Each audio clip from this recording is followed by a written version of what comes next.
मेरे प्रिय छात्र एवं छात्राओं, मैं नीरज कुमार RS कॉलेज तारापुर।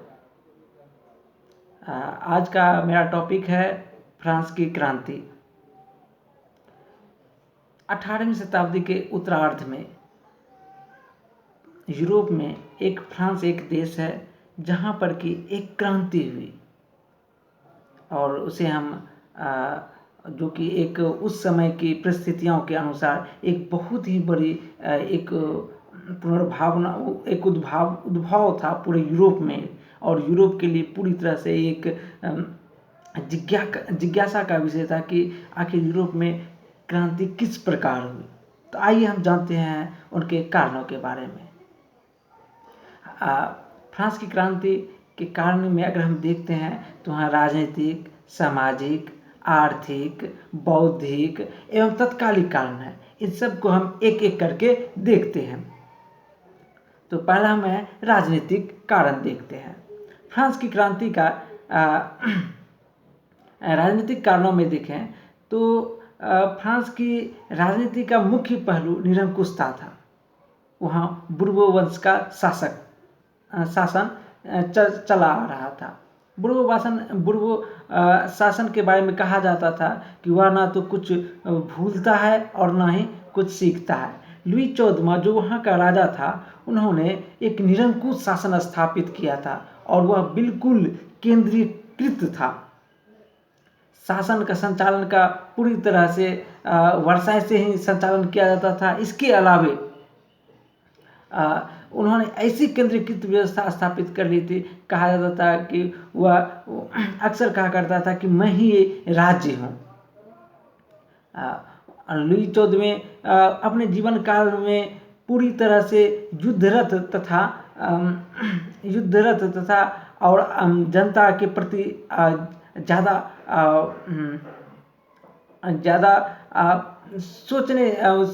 ज़्यादा कार्य नहीं कर पाया था, क्योंकि वह हमेशा युद्ध करने में व्यस्त रहता था। इसका नतीजा यह हुआ कि जब उसका अंतिम समय आया तो उसको यह एहसास होने लगा कि मुझे ये सब नहीं करना चाहिए था, तो और जनता की भलाई के लिए कार्य करना चाहिए था। फलतः उन्होंने अपने उत्तराधिकारियों को कहा कि तुम युद्ध मत करना, जनता के भलाई के लिए कार्य करना और अच्छे मंत्रियों की नियुक्ति करना।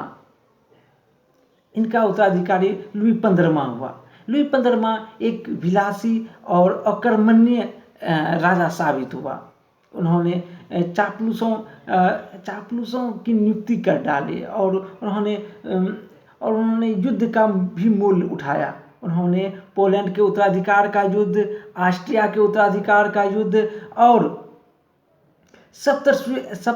सप्तवर्षीय युद्ध में भाग लिया और पराजित हुआ, जिसके कारण उसे आर्थिक हानि उठानी पड़ी। इसका नतीजा यह हुआ कि उनकी आर्थिक स्थिति डमाडोल हुई। उनके भी जीवन के अंतिम समय में उन्हें अपनी गलती का एहसास हुआ। उन्होंने अंतिम समय में अपने मरने के समय यह घोषणा किया कि मेरे मरने के बाद फ्रांस में भूचाल आएगा और यह राजवंश सदा के लिए अंत हो जाएगा, क्योंकि वो समझ गए थे कि मैंने अपने उत्तराधिकार के लिए और ज़्यादा परेशानी ही खड़ा किया है। लुई 15वां का उत्तराधिकारी लुई 16वां हुआ। लुई 16वां को तो विलासी नहीं कहा जा सकता, लेकिन उसमें इच्छा शक्ति का अभाव था। वह निर्णय लेने की क्षमता का अभाव था। वह अक्सर वो खिड़कियों से शिकार देखते रहता और जलाशयों की मरम्मत जैसे निरर्थक कार्यों में अपना मनोरंजन ढूंढता था। लुई 16वां को राज्य की शासन के बारे में ज़्यादा कुछ पता नहीं था और न ही उस पर ज़्यादा रुचि लेता था, जिसका परिणाम यह हुआ कि उनके उत्तराधिकारी और ज़्यादा भ्रष्ट होने लगे। हालांकि वो सलाहकार तो नियुक्त करते थे, लेकिन इच्छा शक्ति न होने के कारण वो अपने गलत मंत्रियों के कहने पे उसे तुरंत हटा दिया जाता था, जिसका परिणाम यह हुआ कि राज्य की स्थिति और बिगड़ती चली गई। लुई 16वें की पत्नी का नाम मेरी एंटोनिएट था। मेरी एंटोनिएट ऑस्ट्रिया की राजकुमारी थी। हालांकि यह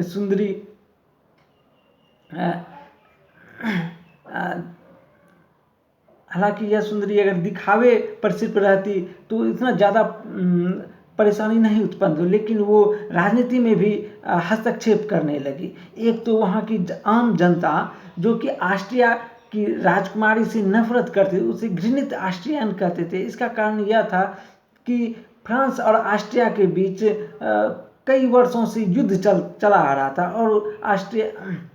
और ऑस्ट्रिया की राजकुमारी से लुई 16वां का शादी होना इसे तो और ज़्यादा घृणित तौर पर देखते थे। और 70 से युद्ध तो हाल ही में हुआ था, और जिसका वह जीवंत प्रतीक था। लुई 16वां की पत्नी मेरी एंटोनिएट जो कि अपने चापलूसों को राजा से कहलवा करके उसकी नियुक्ति करवाता था और विभिन्न प्रकार के कार्य करवाता था, जिससे कि आम जनता में काफ़ी ज़्यादा रोष उत्पन्न हुआ। राजा की आर्थिक और राज्य की आय और राजा की आय में कोई फर्क नहीं था। राजा जितना मन चाहता उतना खर्च करता था, और इसका सबसे सुंदरतम उदाहरण था कि वह विभिन्न प्रकार के कर लगा देता था और कर वसूली से अपनी आवश्यकताओं की पूर्ति करता था। इसके अलावे उनके शासनकाल में भ्रष्ट अधिकारी भी काफ़ी ज़्यादा हो गए थे, जो कि अब जो अधिकारी थे वो योग्यता के आधार पर नहीं आ पाते थे, वो पद खरीद लेते थे, जिसके कारण अयोग्य अफसरों की नियुक्ति होना प्रारंभ हो गई। इसके अलावे आम लोगों को व्यक्तिगत स्वतंत्रताएं भी नहीं थी। एक लेसे द कासे एक प्रकार का वारंट था जो किसी भी व्यक्ति पर ला करके किसी भी व्यक्ति पर ये वारंट दिखा करके उसे गिरफ्तार कर करके जेल में रखा जा सकता था। इस प्रकार व्यक्तिगत स्वतंत्रता का भी समाप्त हो गया था। ये हुआ राजनीतिक कारण। अब हम देखते हैं सामाजिक कारण। फ्रांस का समाज उस वक्त तीन अवस्थाओं में बटा हुआ था। पहला पादरी, जिसे फर्स्ट स्टेट कहते हैं। दूसरा सामंत, जिसे द्वितीय स्टेट कहते थे। और तीसरा हुआ आम लोग, जिसमें तीसरा हुआ आम लोग, तो उसमें हो जाता है, उसे तृतीय स्टेट कहते थे। तो एक एक करके देखते हैं कि पादरी जो थे वो रोमन कैथोलिक चर्च के अनुयायी थे, और ये इन पादरियों के अपने न्यायालय, अपने कर मतलब टैक्स वसूलते थे, वो उसके अपने थे, और उसके अपने न्यायालय थे, अपने कर थे, और सभी प्रकार की उसकी स्वतंत्रताएं थी। वो उनके चर्च की जितनी भी संपत्ति थी वो सब चर्च के नाम पे होती थी, और वो बिल्कुल कर मुक्त होती थी। और इसके अलावे वो विभिन्न प्रकार के टैक्स भी वसूलते थे, जैसे कार्थू टैक्स हुए, जैसे धर्म कर, ये सब टैक्स वसूल करते थे, और जिसपे कि पादरियों का नियंत्रण होता था। ये पादरी भी दो प्रकार के होते थे। पहला धनी पादरी और दूसरा निम्न पादरी, यानी जो कि ज़्यादा धनी नहीं थे। जो धनी पादरी थे वो वर्साय में रहते थे। वर्साय राजाओं का, जहाँ पे राजा निवास करते थे वहाँ वर्साय कहा जाता है, वर्साय का महल। वर्साई एक जगह है, वहाँ पे उसका राजमहल हुआ था। लुई 14वां ने एक वहाँ भव्य इमारत का निर्माण कराया था, राजमहल का निर्माण करवाया था। तो पादरी दो वर्ग थे। तो पहला जो थे, जो धनी पादरी थे, वो वहाँ पे वर्साई के महल में रहा करते थे, और जो निम्न पादरी थे वो गांव में रहते थे, और उनकी स्थिति आम लोगों की भांति ही था। ज़्यादा तो थे नहीं, जितने भी धार्मिक कार्य होते थे उन्हीं पादरियों को करना पड़ता था, और उनसे जो भी आय प्राप्त होती थी वो उसे अपने अपने उच्च पादरियों को दिया जाने वाला था, देते थे वो लोग। तो इससे होता था क्या कि निम्न पादरी जो थे वो आम लोगों की समस्याओं से अवगत रहते थे, जबकि उच्च पादरी अवगत नहीं थे। इसका कारण यह हुआ, जब क्रांति हुई तो निम्न पादरी भी आम लोगों के साथ हो गई। अब दूसरा वर्ग आता था सामंत, जिसे द्वितीय स्टेट भी कहते थे। सामंत के बारे में कहा जाता था कि जितने भी उच्च पद होते थे उस सभी पर उसी की नियुक्ति का अधिकार था। इसके अलावे वो सभी प्रकार के कर से वो मुक्त होते थे। उनका मुख्य कार्य था कि युद्ध के काल में राजाओं के लिए सेना उपलब्ध कराना। लेकिन लुई 14वें के शासन काल में उनके सारे अधिकार छीन लिए गए थे। इसका परिणाम यह हुआ कि अब उन्हें वर्साई के महल में रहने की इजाज़त दिया गया, और उनकी भूमि की देखभाल करने के लिए कर्मचारियों की नियुक्ति किया गया। इसका परिणाम यह हुआ कि जमीन तो उसकी तो थी, लेकिन अब वो उनसे टैक्स नहीं वसूलते थे, राज के कर्मचारी टैक्स वसूल करते थे। अब वो वर्साई के महल में रहने लगे। कहा जाता है कि 1/4 भाग उस वक्त फ्रांस की जितनी जमीनें थी उसका 1/4 भाग इन्हीं सामंतों के पास था। ये सामंत भी दो प्रकार के होते थे। एक उच्च सामंत जो वर्साई के राजमहल में रहते थे, और दूसरा होता था निम्न सामंत। और निम्न सामंत भी जो कि गांव में रहते थे। हालांकि ये दोनों किसानों के साथ क्रूरतापूर्वक कर वसूल करते थे, या विभिन्न प्रकार के टैक्स वसूल कर, जैसे सामंत कर, या पुलिया पे जाने के लिए राहगीरी टैक्स, या अगर आप ज़मीन बेचते हैं तो ज़मीन में जितनी आमदनी होती है उसका 5वां भाग आपको सामंत को देना पड़ता था। इसके अलावे जितने भी शिकार खेलने के लिए जितने भी पशु थे उस पर उसका एकाधिकार था। तो ये सामंत लोग भी उससे, इसीलिए वो आम लोग भी उसे ज़्यादा मतलब ईर्ष्या रखते थे, और वे भी विभिन्न प्रकार के टैक्स से, डायरेक्ट टैक्स से बचे रहते थे। अब तीसरा आ जाता है अन्य वर्ग। अन्य वर्ग में आ जाते हैं जिसमें कि कोई विशेषाधिकार नहीं था इन लोगों के पास। इन लोगों के पास इन अन्य वर्ग में अन्य वर्ग को 3 स्टेट कह सकते हैं। इस वर्ग में किसान, बुर्जुआ वर्ग को भी मध्यम वर्ग कहते हैं, और तीसरा दस्तकार वर्ग। ये 3 वर्ग आते थे। किसानों की स्थिति तो अत्यंत दयनीय थी। उसे विभिन्न प्रकार के कर देने पड़ते थे, यहाँ तक कि उन्हें धार्मिक कर, नमक कर, इसके अलावे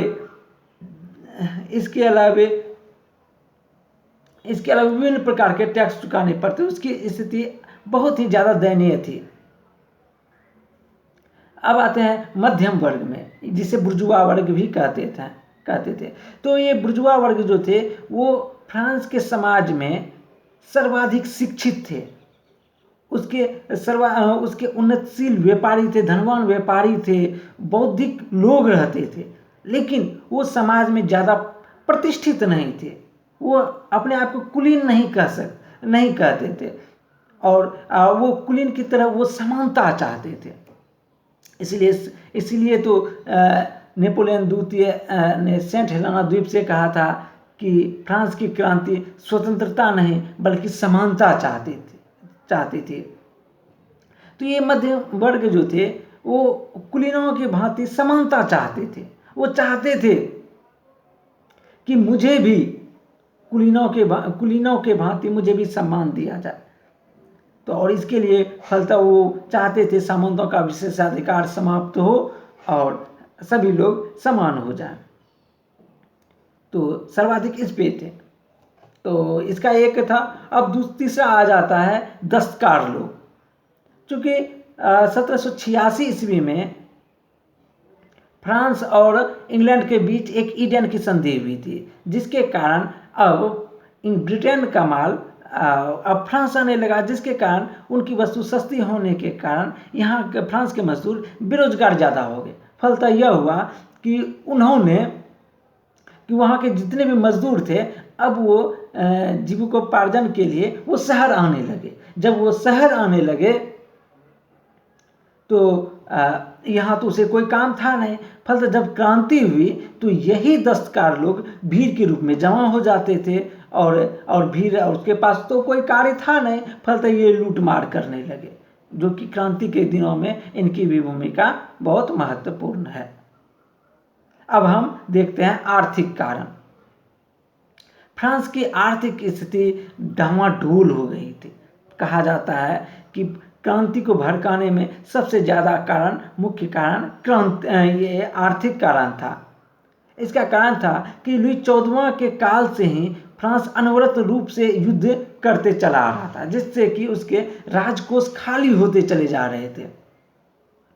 अगर हम देखें कि लुई 15वां ने पोलैंड के उत्तराधिकारी के युद्ध में भाग लिया, फिर ऑस्ट्रिया के उत्तराधिकारी के युद्ध में भाग लिया, फिर सप्तवर्षीय युद्ध में भाग लिया, जिससे स्थिति काफ़ी नाजुक हो गई थी। और लुई 16वां ने तो अमेरिका के युद्ध में भी भाग लेकर के और स्थिति दयनीय कर दिया, जिसका परिणाम यह हुआ कि वो आर्थिक दिवालियेपन के कगार पे आ गया।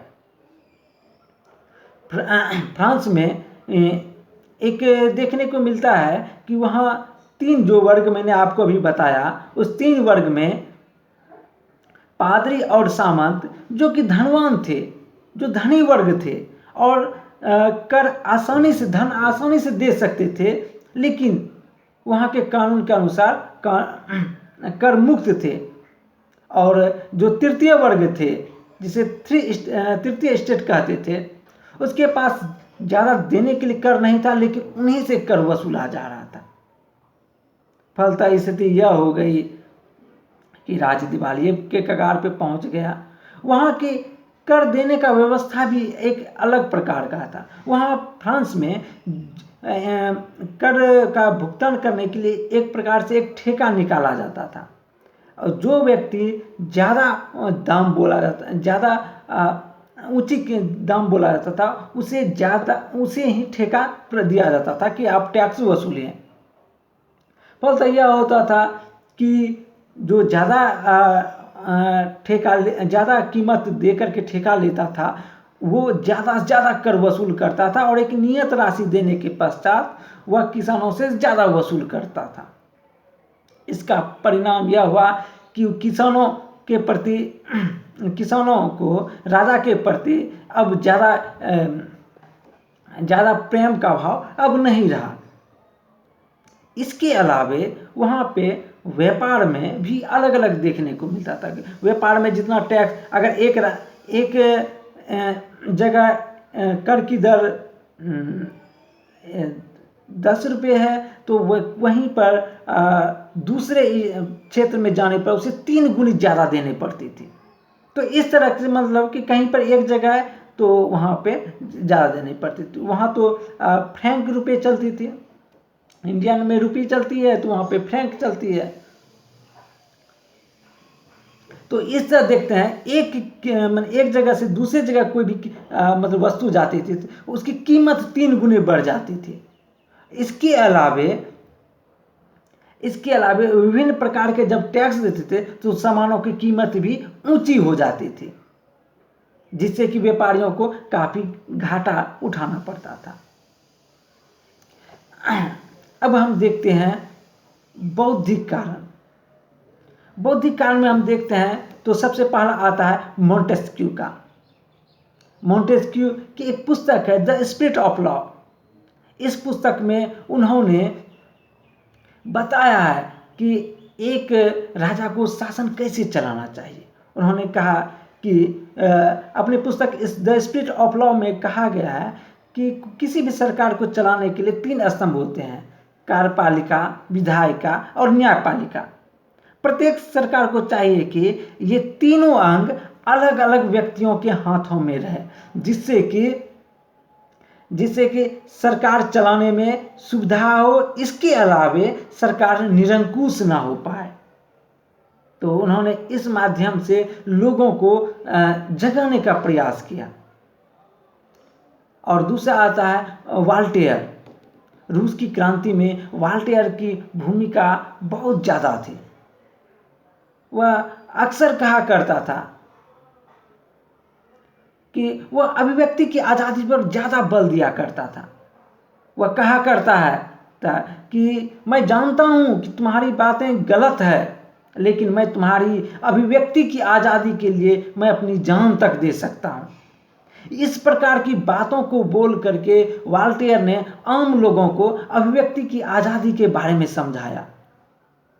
इसके अलावा वह लोकतंत्र में तो विश्वास नहीं करता था वह, लेकिन वो राजतंत्र को उदारवादी राजतंत्र वो चाहता था। तभी तो वह कहता था कि मैं 100 चूहों की अपेक्षा एक सिंह का शासन उत्तम समझता हूँ। इसके अलावे रूसों का भी काफ़ी ज़्यादा अहम योगदान है। नेपोलियन तो यहाँ तक कह दिया था कि फ्रांस अगर रूसो ना होता तो ये फ्रांस की क्रांति ना होती।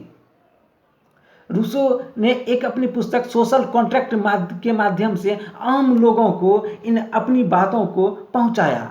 उन्होंने कहा कि जब मनुष्य जन्म लेता है तब वह बिल्कुल फ्री अवस्था में रहता है, मुक्त अवस्था में रहता है, लेकिन संसार में आने के बाद वह जंजीरों से जकड़ दिया जाता है। इस प्रकार उन्होंने लोगों की आज़ादी के बारे में, लोगों की स्वतंत्रता के बारे में बताया। उन्होंने कहा अपनी पुस्तक एक जनरल विल के बारे में कहा कि लोगों को अपनी स्वतंत्रता के लिए ही एक सोशल कॉन्ट्रैक्ट बनाया है, मतलब एक सामाजिक समझौता का सिद्धांत बनाया है ताकि वह स्वतंत्र हो सके। उन्होंने यह कहा है कि हम सामाजिक बंधन में इसलिए बंधते हैं ताकि हम ज़्यादा स्वतंत्रता का अनुभव कर सकें। उनकी पुस्तक सोशल कॉन्ट्रैक्ट में ऐसा ही कहा गया है। अब देखते हैं हम तत्कालिक कारण। फ्रांस की क्रांति में तत्कालिक कारणों में अगर हम देखें तो तत्कालिक कारण में है अमेरिका का स्वतंत्रता संघर्ष। जब अमेरिका और ब्रिटेन में चूँकि अमेरिका जो था वो ब्रिटेन का उपनिवेश था, जब ब्रिटेन का उपनिवेश था तो वहाँ पर एक स्वतंत्रता आंदोलन चला। तो अमेरिकियों की सहायता के लिए फ्रांस ने अपनी सेना भेज दी। जब यह सेना अमेरिकियों के साथ मिलकर के युद्ध किया तब फ्रांस के लोगों ने, वहाँ के सेनाओं ने भी देखा कि क्रांति के भी माध्यम से स्वतंत्रता हासिल किया जा सकता है। फलतः जब अमेरिका स्वतंत्र हो गए और जब यह लोग फ्रांस वापस आए तो वो भी उसमें भी बौद्धिक जागरण हो गया था। अब वह भी चाहते थे कि फ्रांस में भी अमेरिका की तरह एक स्वतंत्र राष्ट्र बने। और इस तरह से हम देखते हैं कि फ्रांस की क्रांति, जो कि एक उस समय के लिए अपने आप में एक नई चीज़ थी, और फ्रांस की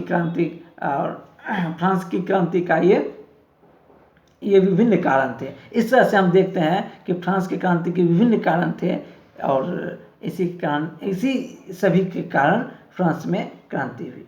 धन्यवाद।